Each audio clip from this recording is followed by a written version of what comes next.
দু নম্বর হলো ওয়াল ইয়াউমিল আখির, কিয়ামতকে বিশ্বাস করতে হবে 100%। আচ্ছা কি কিয়ামতকে বিশ্বাস করবেন আপনারা? এখানে বসে বসে ভাবুন, কবরে আমার শুতে হবে, কবরে আমার শুতে হবে। মনে রাখবেন আল্লাহ ছাড় দেয়, ছেড়ে দেয় না। কি বললাম? আল্লাহ ছাড় দেয়, ছেড়ে দেয় না। একটা উদাহরণ দেবো, একটা উদাহরণ দেবো। কি বলুন? একদম বুড়ো বয়স পর্যন্ত মনে রাখবেন উদাহরণটা। আল্লাহ ছাড় দেয়, ছেড়ে দেয় না। দেখুন, ছেলের বয়স 40, বাপের বয়স 70। 70 বছরের বুড়ো বাপটা একদিন একটু ভুল করলো, ভুল করে ফেলেছে। 40 বছরের ছেলেটা বইয়ের সামনে বাপের গালে একটা চড় মারলো। বাপ ওই চড়টা খেয়ে পাল্টা না মারতে পেরে, বুড়ো মানুষ তো, মসজিদে গিয়ে ঝরঝর করে কাঁদছে, ঝরঝর করে কাঁদছে। আল্লাহ ফেরেশতাদের বলছে, ও কাঁদছে কেন রে, কি হয়েছে? ফেরেশতারা বলছে, আল্লাহ যে ছেলেটার জন্য অনেক কিছু করেছিল, সেই ছেলেটাই বড় হয়ে ওর বৌমার সামনে ওর গালে চড় মেরেছে, তাই ও কাঁদছে। আল্লাহ বলছে, ওর কাঁদতে মানা কর। ওর হাতে একটা চাবি দিয়েছি, চাবিটা কি শুনে নিন। আল্লাহর নবী বলেছেন, 3 ব্যক্তির দোয়া আল্লাহর দরবারে কবুল হয়, কোনো মিস যায় না। 1 নাম্বার হলো দাওয়াতুল মাজলুম, অত্যাচারিত মানুষের দোয়া আল্লাহর দরবারে কবুল হয়, কোনো মিস যায় না। 2 নাম্বার হলো দাওয়াতুল মুসাফিরি, মুসাফিরের দোয়া আল্লাহ কবুল করেন, কোনো মিস হয় না। 3 নাম্বার হলো দাওয়াতুল ওয়ালিদি আলা ওয়ালাদিহি, কোনো বাপ আর মা যদি নিজের কলিজার টুকরা সন্তানের জন্য দোয়া চেয়ে যায়, বিদ্যুতের থেকে দ্রুত গতিতে বাম্মার দোয়াটা আল্লাহর দরবারে কবুল হয়ে যায়। যাদের বাড়িতে বুড়ো বুড়ি বাম্মা বেঁচে আছে, কাঁদাবেন না খবরদার, কাঁদাবেন না খবরদার। যা করেছেন করেছেন, যদি করে থাকেন ক্ষমা চেয়ে নেবেন। চল চল, লোকটা কাঁদছে বসে বসে, তো ভালো। অনেকক্ষণ কাঁদার পরে মসজিদ থেকে বের হয়ে এসছে। কি আর করবে, ছেলে মেরেছে বৌমার সামনে, মানের জেতের খাতিরে কি করবে? কারোর কাছে তো যাওয়ার রাস্তা নেই, বাড়িতে আসছে। 4 মাস পর লোকটা স্ট্রোক করে মারা গেছে। 4 মাস পরে লোকটা স্ট্রোক করে মারা গেছে। ছেলে করলো কি, জানাজা পড়িয়ে মাটি দিয়ে চলে এলো। 1 বছর 2 বছর খেয়াল রাখলো, বাপের কথা ভুলে গেল, ব্যাস হয়ে গেল। 30 বছর পর, কত বছর 30 বছর পর, তখন এর বয়স কত হবে ছেলের? 70। এ 70 বছরের বুড়ো 6 বার হজ করেছে, 12 বার উমরা করেছে। বুঝতে পারছেন? 6 বার হজ করেছে, 12 বার উমরা করেছে। 4টে ছেলে। ছোট ছেলেটা না একটু টেটিয়া টাইপের। হঠাৎ একদিন ছোট ছেলের সঙ্গে হাজী সাহেব তর্ক করতে করতে কি একটা হয়েছে, আর ছোট ছেলের বইয়ের সামনে ছোট ছেলে করেছে কি, হাজী সাহেবের ঠাস ঠাস করে এগালে একটা দিয়ে দিয়েছে। যেই চড় মেরে দিয়েছে না, দুটো গালে দুটো চড় মেরেছে না, মারতেই অমনি আঘাত লেগেছে।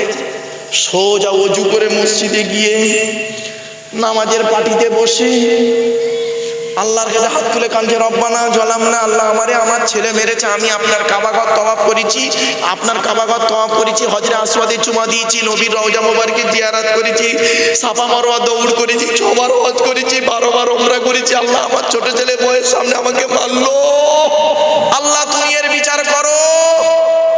আল্লাহ ফেরেশতাদের বলছে, ওকে বলে দে আমি বিচার করে দিলাম। 30 বছর আগে তুই তোর বাপের গালে একটা চড় মেরেছিলিস, ওটাকে আমি তুলে রেখেছিলাম, আজ সেটা 2টো চড় মেরে রিটার্ন দিলাম। আমি আল্লাহ ছাড় দিই, ছেড়ে দিই না। বাড়ি থেকে ভাবতে হবে, প্রত্যেকটা কথার ভিতরে একটা লজিক থাকবে। চলো না গিয়ে যাই। এখানে বসে বসে একটু ভাবুন বাপেরা, চোখ দুটো বন্ধ হয়ে গেলে সব শেষ। কবর কাউকে ছাড়বে না, কবর কাউকে ছাড়বে না। আর বাপের কবরটাকে, মায়ের কবরটাকে আপনারা করবেন কি জানেন? একটু পরিষ্কার পরিচ্ছন্ন রাখবেন। জানি না আপনাদের এখানে কবরস্থানগুলো কেমন, জঙ্গল টঙ্গল করে রেখেছেন, কিন্তু আল্লাহ পাক ভালো জানে। তবে আমি আমার বাম্মার কবরটা কিভাবে করে রেখেছি, কোনোদিন যদি যান গরিবের বাড়িতে একটু দেখে আসবেন, দেখে আসবেন। আমি আমার বাপ আর মায়ের কবর পাশাপাশি দিয়েছি। আর মাম্মার কবরটাকে প্রতিদিন যখন আমি জলসা বেরোই আব্বা আমার কবর জিয়ারত করেই বেরোই। মনে রাখবেন, আল্লাহর নবীদের পরই স্থান হলো বাপ আর মায়ের। জোরে বলুন। এই কোরআনের দলিল, আমার কথা নয়। নবীর কাছে একজন ব্যক্তি এসেছে, জানেন? লোকটার নাম হলো, সাহাবীটার নাম হলো আমর জামু। কি বললাম বাবা? আমর জামু রাদিয়াল্লাহু তাআলা আনহু। প্রচুর টাকার মালিক, প্রচুর টাকার মালিক। নবীজির কাছে আসছেন। তো উনি যখন আসছেন, নবীজি মসজিদে নববীতে বসে আছে, পাশে আবু বকর, ওমর, উসমান, আলী আছে। আবু বকর বলছেন, আবু বকর সিদ্দিক রাদিয়াল্লাহু তাআলা আনহু বলছেন, ইয়া রাসূলুল্লাহ, এলাকার সবথেকে ধনী লোকটা আসছে। নবীজি বলছেন, তাই না? আচ্ছা, আসতে দাও, আসতে দাও, আসো। এলো, আসার পরে এসে বলল, আসসালামু আলাইকুম। ওয়া আলাইকুম আসসালাম। নবীজি বললেন, তাফাদ্দাল ইজলিস ফি হাযাল মাকান, বসো বসো। বসলো। কিছু একটা প্রশ্ন করবে নবীকে, কিছু একটা প্রশ্ন করবে নবীকে, বুঝলেন? শুনে নিন প্লিজ, অ্যাটেনশন। নবীকে কিছু একটা প্রশ্ন করবে। নবীজি একটু অনুমান করতে পেরেছে, বুঝতে পেরেছেন। নবী হচ্ছে, আমর জামু, তুমি কিছু বলবে, কিছু বলবে? তো তখন আমর জামু রাদিয়াল্লাহু তাআলা আনহু বলছেন, ইয়া রাসূলুল্লাহ, একটা প্রশ্নের উত্তর জানতে এসেছিলাম। বলছে, কি? ইয়া রাসূলুল্লাহ, আল্লাহ আমার অনেক অর্থ দিয়েছে, অনেক টাকার মালিক আমি, আল্লাহ আমাকে অনেক টাকার মালিক করেছে। তো ইয়া রাসূলুল্লাহ, এই টাকা পয়সাগুলো, এই টাকা পয়সাগুলো কোথায় ব্যয় করলে আল্লাহ খুশি হবেন, সেটা যদি একটু বলে দিতেন, তাহলে আমি মরণের আগে টাকা পয়সাগুলো সেইখানেই ব্যয় করে চলে যেতাম। আচ্ছা, যুক্তিটা ভালো না খারাপ? ভালো। উনি প্রশ্নটা করে বসে আছেন, উনি প্রশ্নটা করে গেলে জাস্ট বসে আছেন। কিছুক্ষণের মধ্যে জিবরাইলকে আল্লাহ পাঠালেন। ওনাকে কেন্দ্র করে কোরআনের এই আয়াতটা নাজিল হয়েছে। শুনুন, চমকে যাবেন।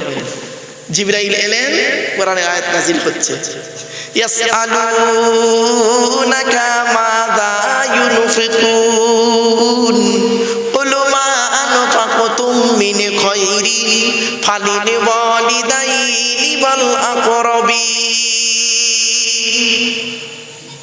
2 নম্বর পারার 12 নম্বর পৃষ্ঠা 13 নম্বর লাইন, সূরার নাম সূরা বাকারা। নবীকে প্রশ্ন, নবী তোমাকে ওরা প্রশ্ন করছে, টাকা পয়সা কোথায় ব্যয় করলে আল্লাহ খুশি হবে?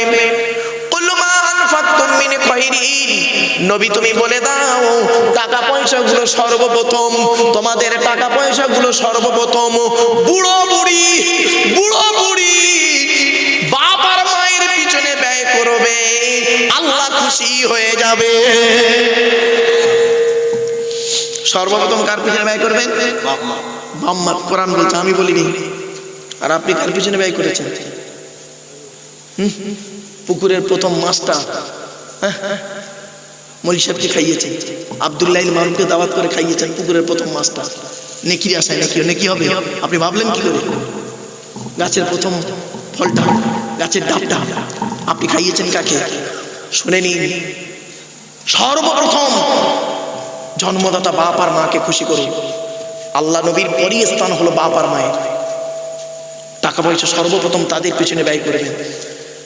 যেদিন মাম্মা চলে যাবে, সেদিন থেকে না টাকা থাকবে, খরচা করার লোক পাবেন না।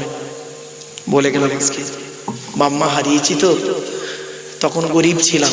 এই মানুষগুলো জানে আমি কি ঘর থেকে বিলং করেছি। আমি খুব গরিব, খুব গরিব ছিলাম। মানুষটা জানে, জিজ্ঞেস করুন, এই মানুষটাকে তো আপনারা চেনেন। খুব গরিব ঘর থেকে আল্লাহ আমাকে এনেছে, কিন্তু আজ আমার টাকা আছে, টাকা আছে, আমার অর্থ আল্লাহ দিয়েছে। ভারতবর্ষ, নেপাল, বাংলাদেশে গড়া মানুষ আমি, গভর্নমেন্ট সার্ভিস করি, নিজে জাকাত দিই এখন। কিন্তু সেই বাম্মাকে এখন আর বাপ বলে না, অন্ধকার নীরব নবর চলে। যখন বেঁচে থাকতো তখন অনেক টাকা পয়সা রাখতাম ওনার কাছে, বাপ মরে যাওয়ার পরে মায়ের কাছে রাখতাম, মাও চলে গেল, খুব কষ্ট হয়। এজন্য অনুরোধ করে বলে যাচ্ছি, বাম্মা কি জিনিস যেদিন চলে যাবে না সেদিন বুঝবেন। বুড়ো বাপ যদি বাড়িতে বসে থাকে, এলাকার কোনো মায়ের লালের ক্ষমতা নেই আপনার উপরে আঙুল তুলে কথা বলে, ঠিক না? ঠিক, কথা বলার আগে 10 বার ভাববে, এই ওর বাপ বেঁচে আছে, এক্ষুনি বেরিয়ে আসবে। বুড়ো বাপটা বাড়িতে বসে আছে, মরেনে বসে আছে বুড়ো বাপ। লোকের একটা ভয় আছে, আর যেদিন বাম্মা চলে যাবে না, চাস্তো ভাইটা এসে পিঠে চলে যাবে, আহা বলার কেউ থাকবে না। বাম্মা যতদিন বেঁচে আছে গুরুত্ব দিন। অনুরোধ করে বলে যাচ্ছে, বাম্মার নামে দান খয়রাত করবেন। আল্লাহ নবীর কাছে আল্লাহ এই আয়াত যখন নাজিল হলো, সাহাবীরা ঝরঝর করে কাঁদছে। একজন উঠে দাঁড়িয়ে বলছে, ইয়া রাসূলুল্লাহ, আমি যুদ্ধের ময়দানে গিয়েছিলাম, এসে দেখছি আমার মা মারা গেছে, এখন আমি কি করব, আমার কি করণীয় বলুন। নবীজি বললেন, শোনো, তোমার মা মারা গেছে, তুমি দুটো কাজ করো। এক নাম্বার, তুমি তোমার মায়ের জন্য রুহে মাগফিরাতের দোয়া চাও, আল্লাহ যেন তোমার মাকে ক্ষমা করে দেয়, গোরাজাবকে মাফ করে দেয়, এক নাম্বার। আর দু নাম্বার, তুমি কি করবে, মায়ের নামে তুমি দান খয়রাত করো, কবরে শুয়ে শুয়ে তোমার মা সওয়াব পাবে। আরেকজন ব্যক্তি উঠে দাঁড়িয়ে বলছে, ইয়া রাসূলুল্লাহ, আমার বাম্মা দুজনেই মারা গেছে, আমি এখন কি করব। নবীজি বললেন, শুনুন হাদিসটা, মান যারা কবরা আবাওয়াইহি আও ওয়াহদিহিমা ফি কুল্লি জুমআতিন গুফিরা লাহু ওয়া কুতিবা লাহু বারাআ। নবী বলেন, জুম্মার দিনে যদি কোনো ছেলে বাপ আর মায়ের কবরটা একবার জিয়ারত করে, ওই ছেলের দোয়ার ওসিলায় বাম্মার কবরটাকে আল্লাহ পাক আলোয় আলোকিত করে দেয়। বাপের কবর জিয়ারত করতে পারেন না শুক্রবারে, মনে রাখবেন, আপনি আপনার বাম্মার কবর জিয়ারত না করলে আপনি আশা করেন কি করে আপনার ছেলে আপনার কবর জিয়ারত করবে, আশা করেন কি করে? শুনবেন, একটা উদাহরণ দিচ্ছি, রাগ করবেন না, তবে দেশটার নাম জিজ্ঞাসা করবেন না আমাকে, দেশটার নাম জিজ্ঞাসা করবেন না। কোনো এক দেশে, দেশটার নাম বলবো না, অসুবিধা আছে, কোনো এক দেশে সুপ্রিম কোর্টের প্রধান বিচারপতি, কোনো এক দেশে সুপ্রিম কোর্টের প্রধান বিচারপতি বাপ মারা গেছে, জানাজা হয়ে গেছে, বিচারপতি খাটের পাশে দাঁড়িয়ে মাথা হেঁট করে ঝরঝর করে কাঁদছে। অফিসাররা মনে করেছেন যে বাপ মারা গেছে বলে কাঁদছে। তখন একজন অফিসার এসে বলছে, স্যার প্লিজ, বাম্মা তো আর সারা জীবন থাকে না, মৃত্যু তো হবেই একদিন, চলুন আমরা দাফন করব, মানে মাটি দেবো, জানাজা হয়ে গেছে। বিচারপতি কি বলছেন জানেন? শুনলে চমকে যাবেন, দেখুন। মাথা হেঁট করে কিছুক্ষণ পরে মাথা তুলে দুটো চোখ থেকে পানি পড়ছে আর বলছে, আমি একজন বেকার ছেলে। উনি বলছেন, আমি একজন বেকার। বলছে, কেন স্যার? বলছে, আমি এই জন্যই বেকার জানো, যে বাপ আমাকে লেখাপড়া শেখালো, আজ আমি সুপ্রিম কোর্টের বিচারপতি, আমার কলমের মাধ্যমে কত মানুষের ফাঁসি হয়েছে, আমার কলমের মাধ্যমে কত মানুষ আজাদ হয়ে গেছে, আমার কলমের মাধ্যমে কত কিনা হয়েছে, কিন্তু যে বাপ আমার জন্য এত কিছু করলো, সেই বাপ মরে গেছে, তার জানাজাটুকু পড়াবার যোগ্যতাই আমার নেই। বাপের জানাজাটুকু, জানাজার নামাজটা শেষ কাজ তো ওইটাই, জানাজাটুকু পড়াবার যোগ্যতা আমি অর্জন করতে পারিনি। আমি একটা দেশের সুপ্রিম কোর্টের প্রধান বিচারপতি। এই জন্য আপনাদের বলে যাচ্ছি, এমনভাবে তৈরি হন যেন বাপের জানাজা ছেলে পড়াতে পারে। মৌলানা হতে হবে এমন কোনো গ্যারান্টি নেই গো বাবা, যে টাইটেল পাস করতে হবে তবে বাপের জানাজা পড়াতে পারবে, এটা কোনো ব্যাপার নয়। শরীয়ত সম্মত সব জ্ঞান আপনাকে রাখতে হবে। জানাজা পড়ানোর যে সমস্ত নিয়ম কানুনগুলো কোরআন হাদিস মোতাবেক, সেগুলো আপনাকে জেনে রাখতে হবে, আপনি আপনার বাপের জানাজা যেন পড়াতে পারেন। এই জন্য অনুরোধ করে বলে যাচ্ছি, যদি মা বোনেরা যারা শুনছেন, মায়েরা বোনেরা, পেট থেকে যদি একটা বাচ্চা হয়, একটা বাচ্চা যদি হয়, মনে রাখবেন ওটাকে কোরআনে হাফিজ করাবেন, কোরআনে হাফিজ করাবেন। শুনে নিন, কয়েকটা শ্রেণীর লোক, কয়েক শ্রেণীর মানুষের দেহ মাটি খেতে পারে না, পচে না, টাটকা থাকে। 1 নাম্বার, নবীদের দেহ মোবারক মাটি খেতে পারে না, টাটকা থাকে। 2 নাম্বার, শহীদানদের দেহ মোবারক মাটি খেতে পারে না, টাটকা থাকে। 3 নাম্বার, মোকাম্মাল কোরআনী হাফেজের দেহ মাটি খেতে পারে না, টাটকা থাকে। 4 নাম্বার, হাক্কানি আলেমের দেহ মাটি খেতে পারে না, টাটকা থাকে। 5 নাম্বার, মুয়াজ্জিনের দেহ 12 বছর যদি কেউ নিঃশর্তভাবে আজান দেয়, ওই দেহ মাটি খেতে পারে না, টাটকা থাকে। আমরা তো তাহলে সব বেকার। 6 নাম্বার একটা লাইন আছে, বলবো? 6 নাম্বারটা কি? হালাল খানেওয়ালা মানুষের দেহ মোবারক মাটি খেতে পারে না। হালাল খাবার তো খেতে পারবে ইনশাআল্লাহ, এইটুকুই খাবে, এইটুকু বাড়ি থেকে ভাবতে হবে। চলো অসুবিধা কি নাকি বাবা? একবার দরুদ শরীফ আল্লাহুম্মা।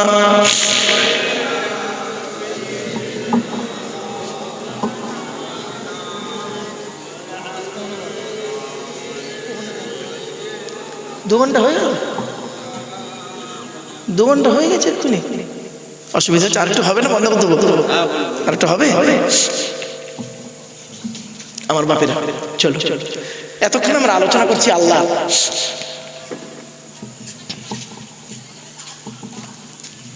এসে গেছে? আচ্ছা ঠিক আছে, চলো। অতক্ষণ বলতে পারবো? অতক্ষণ হয় আসলে, অনেক জার্নি করে। আচ্ছা দেখি, চলুন কত হয় দেখি। যাক, এসে গেছেন তো? এসে গেছে।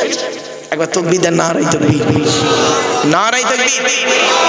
আওলাদে সৈয়দ সাহেব হুজুর কিবলা, আওলাদে সৈয়দ সাহেব হুজুর কিবলা, নারায়ে তাকবীর।